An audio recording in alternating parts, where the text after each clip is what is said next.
Hello বন্ধুরা, আসসালামু আলাইকুম। কেমন আছেন সবাই? চলে আসলাম আপনাদের মাঝে নতুন একটি ভিডিও নিয়ে। আজকের ভিডিওটি হচ্ছে, যারা নতুন ছাগলের খামার করতে চাচ্ছেন, ভাবছেন কোন জাতের ছাগল দিয়ে খামার শুরু করব, কয়টি ছাগল দিয়ে খামার শুরু করব, ছাগলের খামার করলে কি আসলে আমরা স্বাবলম্বী হতে পারবো, আমি এ সম্পর্কে বিস্তারিত আলোচনা করব। আপনারা সবাই ধৈর্য সহকারে পুরো ভিডিওটি দেখবেন এবং ভিডিওটি ভালো লাগলে অবশ্যই আমার চ্যানেলটি সাবস্ক্রাইব করবেন। তাহলে চলুন ভিডিওটি শুরু করা যাক। বর্তমানে দেশে বেকারত্বের হার অনেক বেশি। এতই বেকারত্বের হার হয়েছে যে সবাই খারাপ কাজের দিকে ধাবিত হচ্ছে, অন্যায় দিকে ধাবিত হচ্ছে। তাই আমি আপনাদের বলবো, যেহেতু বেকারের সংখ্যা বেশি, চাকরি কম, চাকরি বর্তমানে সোনার হরিণের চাইতেও অনেক দামি হয়ে গেছে। তাই আমি আপনাদের বলবো, আপনারা চাকরির পিছনে না ঘোরা ফিরে আপনারা সবাই নিজে উদ্যোক্তা হওয়ার চেষ্টা করুন। কারণ চাকরি পিছনে ঘুরে কোনো লাভ নাই, চাকরি এখন পাওয়া খুব কঠিন। আর আপনি যদি উদ্যোক্তা হতে পারেন তাহলে কিন্তু আপনার এখানে কর্মের ব্যবস্থা হবে, পাশাপাশি আপনি আরো 2-4 জনের এখানে কর্মের ব্যবস্থা করে দিতে পারবেন। এই জন্য বেকারত্ব দূর করার জন্য চাকরি যথেষ্ট না। শুধু যে চাকরি করলে বেকারত্ব দূর হয় এমন না, আপনি উদ্যোক্তা হয়েও কিন্তু বেকারত্ব দূর করতে পারেন। বরং চাকরির চাইতে উদ্যোক্তা হওয়াটা দেশের জন্য অনেক ভালো। আপনি একজন উদ্যোক্তা হলেন, এখানে আরো 2-4 জনকে আপনি কর্মের ব্যবস্থা করে দিতে পারছেন। এই জন্য আমি আপনাদের বলবো, আপনারা চাকরির পিছনে না ছোটাছুটি করে আপনারা নিজেরা উদ্যোক্তা হওয়ার চেষ্টা করুন। আর বর্তমান সময়ে সবচাইতে বড় একটা হচ্ছে ছাগল পালন। এই ছাগল পালন করে অনেক বেকার যুবক ভাইয়ের আজকে স্বাবলম্বী হয়েছে। তাই আমি আপনাদের বলবো, আপনারা ছাগল পালন করেন। একটা বুকে সাহস থাকলে অনেক কিছু করা যায়। আপনি সাহস করে একবার ছাগলের সেক্টরে এসে দেখুন। আসলে আপনারা যতটা কঠিন মনে করেন ছাগলের সেক্টরটা, অতটা কঠিন না। শুধুমাত্র আপনার কিছু নিয়ম মেনে যদি আপনি ছাগলের খামার করেন, আপনি কোনোদিনও লসের সম্মুখীন হবেন না। আপনাকে সর্বপ্রথম যে কাজগুলো করতে হবে সেটা হচ্ছে একটা উঁচু স্থান নির্বাচন করতে হবে এবং ছাগলের ঘর যে তৈরি করবেন, এটা সম্পূর্ণ আধুনিক পদ্ধতিতে ছাগলের ঘর তৈরি করতে হবে। মাটি থেকে কমপক্ষে 4 ফিট উঁচু করে ঘর নির্মাণ করতে হবে এবং চতুর্পাশ দিয়ে বাঁশের চটা দিয়ে ঘিরে দিবেন, যাতে করে বাহিরের আলো বাতাসটা ভিতরে প্রবেশ করতে পারে। আর বৃষ্টির পানি ঠেকানোর জন্য আপনি তিরপল টানাতে পারেন, চতুর্দিক দিয়ে তিরপল টানাতে পারেন।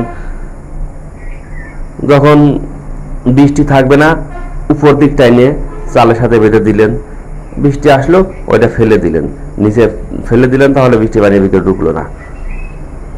এবং আপনাকে সর্বপ্রথমে যখন খামার শুরু করবেন, আপনার জাত নির্ণয় করাটা বুঝতে হবে। আপনি কোন জাত দিয়ে খামার শুরু করবেন, কোন জাতটা আসলে ভালো, কোন জাতের ছাগল দিয়ে খামার শুরু করলে খামারে লস হবে না, এই সকল বিষয় আপনাকে অবশ্যই জানতে হবে।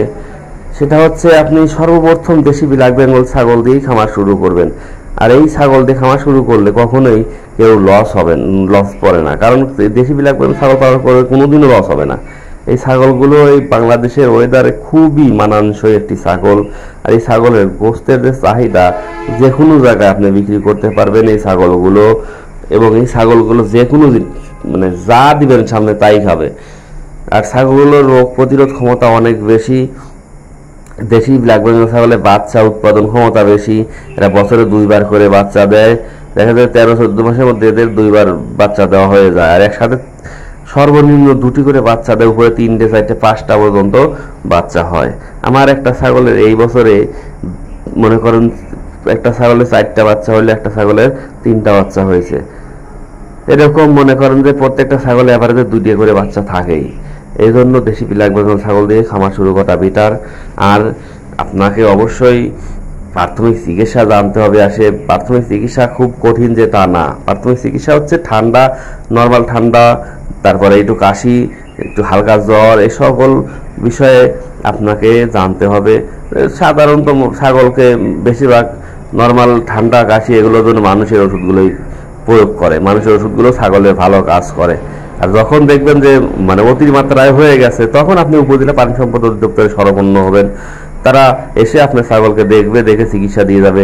এবং ছাগলকে কি কি ভ্যাকসিন দিতে হয় সে সম্পর্কে আপনার জানতে হবে। ছাগলকে কখন ভ্যাকসিন দেওয়া লাগে, কয় মাস পর পর ভ্যাকসিন দেওয়া লাগে, সকল বিষয়ে আপনাকে জানতে হবে। আর এগুলো জানা খুব সহজ। এগুলো প্রাণী সম্পদ অধিদপ্তরে যাবেন, ওখানে যে সকল ডাক্তারগুলো আছে, মেডিকেল অফিসার আছে, আপনারা যখন খামার শুরু করবেন ওনাদেরকে বললে ওনারাই আপনার সবকিছু শিখাইয়া দিবে, কখন কোন ভ্যাকসিন দিতে হবে। এবং উপজেলা প্রাণী সম্পদ অধিদপ্তরে এই সকল ভ্যাকসিনগুলো সংগ্রহ করতে হয়, ওনারা আপনার বাড়িতে এসে ভ্যাকসিন দিয়ে যাবে। এত দুশ্চিন্তা না করে আপনি শুরু করেন, উদ্যোক্তা হন, আপনি দেখবেন আপনার বেকারত্বের হার আপনি কমে যাবে, দেশের উন্নয়ন হবে, আপনার কর্মসংস্থান ব্যবস্থা হবে, আপনি ভালোভাবে চলতে পারবেন, সচ্ছলভাবে চলতে পারবেন। পাশাপাশি আপনি এখানে 2-4 জনকে আরো কর্মের ব্যবস্থা করে দিতে পারবেন। তাতে করে দেখা যাবে যে দেশে বেকারত্বের হার কমবে, দেশটা সামনের দিকে এগিয়ে যাবে, অর্থনৈতিকভাবে এগিয়ে যাবে। তো বন্ধুরা, যদি আমার ভিডিওগুলো ভালো লাগে, আমার কথাগুলো আপনাদের ভালো লাগে, আপনার কাছে অনুরোধ থাকবে আপনারা অবশ্যই আমার চ্যানেলটি সাবস্ক্রাইব করবেন এবং আমার ভিডিওতে লাইক কমেন্ট করবেন। মনে রাখবেন আপনাদের